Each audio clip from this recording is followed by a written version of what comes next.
આણંદના પેટલાદ સ્થિત એસએસ હોસ્પિટલમાં રાજ્યકક્ષાના મંત્રી કમલેશભાઈ પટેલના હસ્તે 42 બેડના પીડિયાટ્રિક આઈસીયુનું લોકાર્પણ કરવામાં આવ્યું અને 100 બેડની અદ્યતન હોસ્પિટલનું ખાતમુહૂર્ત કરવામાં આવ્યું। આનો હેતુ ગ્રામ્ય અને શહેરી વિસ્તારોમાં આરોગ્ય સેવાઓને વધુ આધુનિક બનાવવાનો છે, જેથી આસપાસના વિસ્તારના દર્દીઓ અને ખાસ કરીને ગંભીર સ્થિતિમાં રહેલા બાળકોને ઝડપી તથા ગુણવત્તાસભર સારવાર મળી રહે। આ ભવ્ય કાર્યક્રમમાં જિલ્લા ભાજપ પ્રમુખ સંજયભાઈ પટેલ, સોજિત્રાના ધારાસભ્ય વિપુલભાઈ પટેલ, આરોગ્ય વિભાગના અધિકારીઓ, ડોક્ટરો અને મોટી સંખ્યામાં સ્થાનિક નાગરિકો હાજર રહ્યા હતા। પેટલાદ ખાતે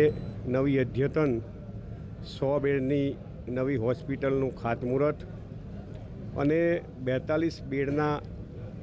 ચાઇલ્ડ યુનિટનું આઈસી યુનિટ, જે બાળકો માટેની સ્પેશિયલ યુનિટ છે, 42 બેડ એનું લોકાર્પણ અને અદ્યતન આઈપીએચએલ લેબ કે જે આણંદ જિલ્લાના અને ગુજરાતના પણ, એમાં ખાસ કરીને આણંદ જિલ્લાના બધા જ દર્દીઓને જે જુદા જુદા લેબોરેટરી ટેસ્ટિંગ છે પેટલાદ આ સિવિલમાં થઈ જાય,